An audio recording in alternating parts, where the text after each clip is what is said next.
In the quiet village of Roushka, nestled between rolling green hills and dense groves, lived a kind-hearted young girl named Farah. She lived with her parents in a modest, sun-washed house near the edge of a bustling market street. Her father was a skilled carpenter, and her mother, a gentle woman with a gift for storytelling, tended to the garden.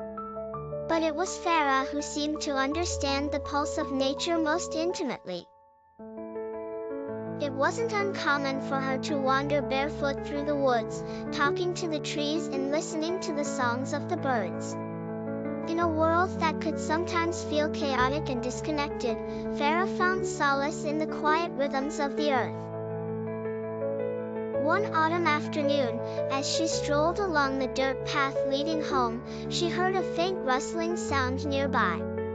Curious, she stepped off the path and followed the noise. There, nestled beneath the low branches of a willow tree, was a small dove, its wings bent at an odd angle and its feathers ruffled as if it had been caught in the wind or perhaps fallen from the sky. Farah's heart lurched. She had always loved the birds, watching them soar through the sky with effortless grace, their wings catching the wind like whispers of freedom. This wounded creature, trembling and vulnerable, seemed a stark contrast to that image. Without hesitation, Farah knelt beside the dove. Gently, she reached out, cradling its fragile body in her hands. Its dark eyes blinked at her in a daze, but there was no fear in them, only a quiet trust. She could feel its tiny heart beating erratically, as though it had just narrowly escaped death. "Don't worry, little one," Farah whispered softly, her voice a soothing lullaby to the injured bird. "I'll take care of you." Farah carefully scooped the dove up, holding it close to her chest to keep it warm. She knew that if she didn't act quickly, the little bird might not survive the night. She hurried home, her thoughts only on the creature she had found. As she entered the cottage, her mother looked up from the fire she was tending. "What's that you're holding, Farah?"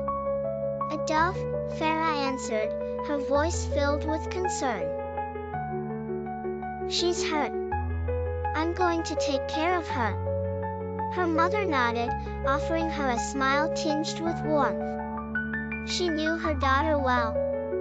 Farah had always been the one to rescue lost animals and care for injured creatures. Her compassion was like an invisible thread that connected her to the world around her. Together, Farah and her mother set to work. Her mother taught her how to clean the wound on the dove's wing and how to make a small, makeshift splint from some twigs and cloth. They created a cozy space in the corner of Farah's room, where the dove could rest and recover in peace. Farah spoke to her gently each day, telling her stories and singing soft songs, letting her know she was safe. As the days passed, Farah tended to the dove with unwavering dedication. She fed it seeds and fresh water, and each time the bird fluttered its wings, a spark of hope ignited in Farah's heart. Slowly but surely, the dove began to regain strength. Her wing healed, her feathers grew smoother, and her eyes grew brighter. But as much as Farah cared for her new friend, she knew that there would come a day when the dove would be ready to fly again.